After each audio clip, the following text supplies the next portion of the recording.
Israel Hamas युद्ध के बाद मिडिल ईस्ट के बदलते समीकरणों ने रूस और इजराइल के रिश्तों को काफी हद तक प्रभावित किया है। ये वही इजराइल है जो सीरिया में बमबारी करने से पहले रूस को हर बात की जानकारी दिया करता था। लेकिन अब इन दोनों ही देशों के बीच इस तरह के सभी समन्वय खत्म हो चले हैं।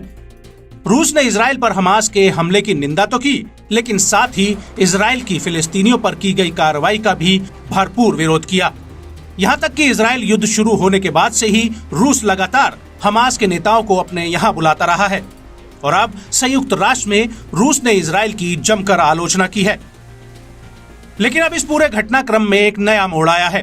दरअसल इजराइल के प्रधानमंत्री बेंजामिन नेतन्याहू ने रूस के राष्ट्रपति व्लादिमीर पुतिन से करीब 50 मिनट तक फोन पर बात की है। इस बातचीत में नेतन्याहू ने हमास को लेकर रूस के स्टैंड पर भारी नाराजगी जताई है। नेतन्याहू ने रूस और ईरान की दोस्ती की भी कड़ी आलोचना की है। नेतन्याहू का कहना है कि वो हमास युद्ध पर रूस के स्टैंड पर असंतुष्ट है। इसको लेकर इजराइल के पीएमओ ने भी एक बयान जारी किया है। पीएमओ ने कहा कि प्रधानमंत्री बेंजामिन नेतन्याहू ने संयुक्त राष्ट्र में रूसी प्रतिनिधियों द्वारा अपनाए गए इजराइल विरोधी रुख को लेकर नाराजगी जताई है। प्रधानमंत्री ने रूस और ईरान के बीच खतरनाक गठबंधन की कड़ी आलोचना भी की है। इसके अलावा नेतन्याहू ने पुतिन से कहा कि वो रेड क्रॉस के ऊपर और अधिक दबाव डाले, क्योंकि इजराइल का आरोप है कि रेड क्रॉस बंधकों तक पहुंचने के लिए बहुत कम प्रयास कर रहा है।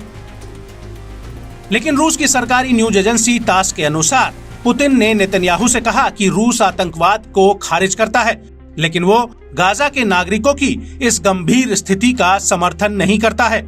रूस के राष्ट्रपति भवन ने इसको लेकर एक बयान भी जारी किया है, जिसमें उसने कहा कि बातचीत गाजा पट्टी में भयावह मानवीय स्थिति पर केंद्रित थी, जिसमें पुतिन ने कहा कि हमास के आतंकी हमले के लिए इजराइल की सैन्य प्रतिक्रिया नागरिक आबादी के लिए इतने गंभीर परिणाम नहीं दे सकती। रूस का कहना है कि वो गाजा में नागरिकों की हालत में सुधार के लिए हर संभव मदद और संघर्ष को खत्म करने में सहायता के लिए तैयार है और रूस और इजराइल गाजा में रूसी लोगों और इजरायलियों को कैद से छुड़ाने में सहयोग कर रहे हैं। आपको बता दें कि संयुक्त राष्ट्र सुरक्षा परिषद में रूस ने गाजा में सैन्य अभियान की लगातार आलोचना की है। इसके अलावा रूस ने यूएनएससी में सीज फायर के प्रस्ताव का भी समर्थन किया है, जिसमें हमास के हमले का जिक्र ही नहीं था।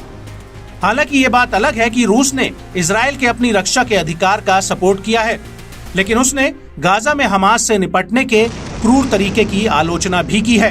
वहीं दूसरी तरफ रूस और ईरान की दोस्ती लगातार गहरी होती जा रही है और 7 दिसंबर 2023 को पुतिन ने मॉस्को में ईरान के राष्ट्रपति इब्राहिम राइसी का भव्य स्वागत भी किया था, जिससे इजराइल लगातार चिंतित है, क्योंकि ईरान हमास और लेबनान के आतंकी संगठन हिजबुल्लाह को हथियार और फंड सप्लाई करता है।